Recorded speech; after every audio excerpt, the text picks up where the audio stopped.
So I just want you to remember throughout this that as you experience the benefits of Young Living essential oils and your confidence grows, so will the benefits that you receive. Before you embark on an essential oil journey, consult your healthcare provider, ask questions of other essential oil moms, research, read.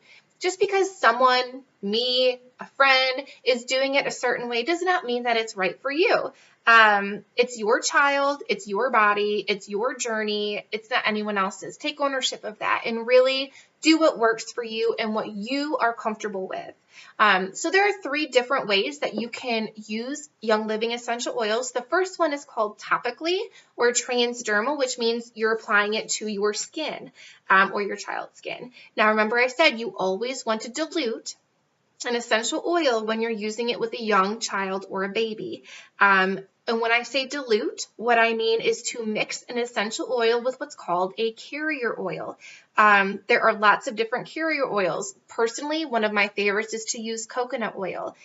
You can use almond oil as long as there are no nut allergies involved. Young Living has one called a V6 oil. You can use jojoba oil or another organic plant-based fatty oil. And that just ensures that your essential oils are safely and comfortably applied to the skin. Like I told you before, if you apply an essential oil topically and it begins to turn red or gets itchy or it's hot, you want to add a carrier oil until there is relief. Nothing is probably wrong. Like I said, sensitivities to Young Living essential oils are very rare. The oil probably just brought the blood to the surface of the skin quickly. This may also happen to those people who use chemical cleansers and soaps or cosmetics or lotions, which penetrate the dermal layers of the skin. Applying essential oils to these areas may cause skin irritations and can take those toxins deep into the skin, which means it's not the essential oil, it's something else that you put on your body, the soap, the makeup, the whatever. If redness occurs, of course, discontinue use, wash the area, and apply carrier oil a few times a day until the redness subsides, and then start over with fresh skin maybe a few days later, making sure that you don't have any of those harsh chemicals on your skin. Now, a great place to start if you're kind of nervous about using essential oils topically with a child is start with their feet. There are over 2,000 pores in the feet, so they are a great place to start applying essential oils. And believe it or not, a lot of the time, you don't even need to dilute essential oils. That's the only place in the body that you don't need to dilute an essential oil. But again, first time doing it, I probably would dilute it just to make sure I knew the skin sensitivities, that I was comfortable with what I was doing. Feet almost never develop any redness, and they can be quite effective due to the thousands of pores in the feet.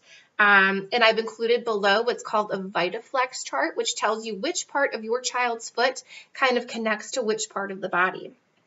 Essential oils can be used for all sorts of ear and eye complaints, but do not apply them directly into your ear canal or directly into the eye.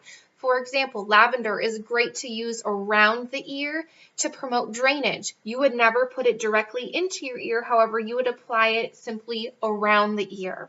You can also use essential oils for an infant massage.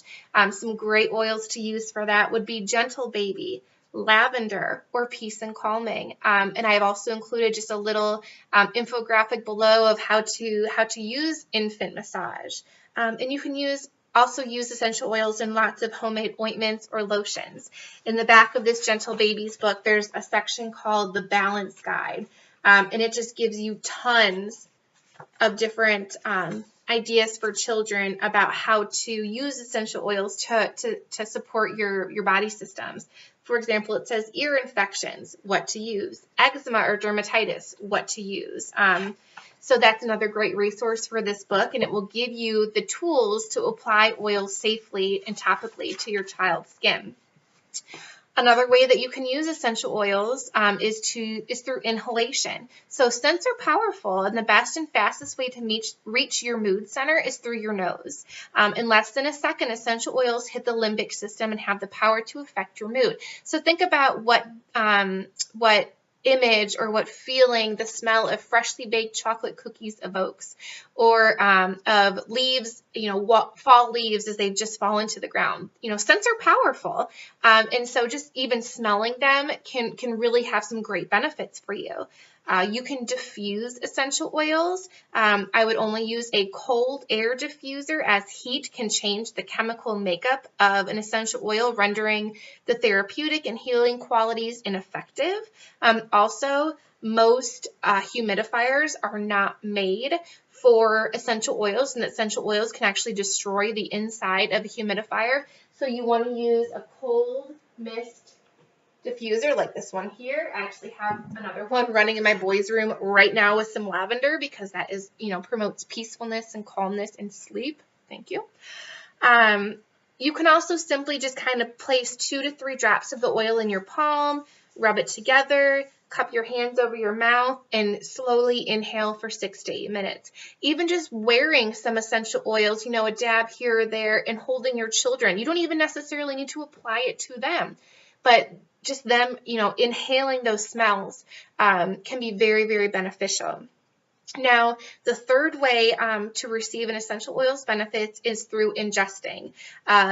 Now, I want you to be very cautious about the oils that you ingest, and they do not recommend that children ingest essential oils. If you are pregnant or nursing, you want to make sure that you consult your healthcare provider before ingesting essential oils. Almost all Young Living essential oils are safe to ingest, but that may not be the most effective way to receive the benefits from that oil. The book gave a great example that if you have a sunburn, are you going to ingest an essential oil to help with that sunburn? No, you're going to apply the essential oil topically. So some different ways that you can ingest essential oils.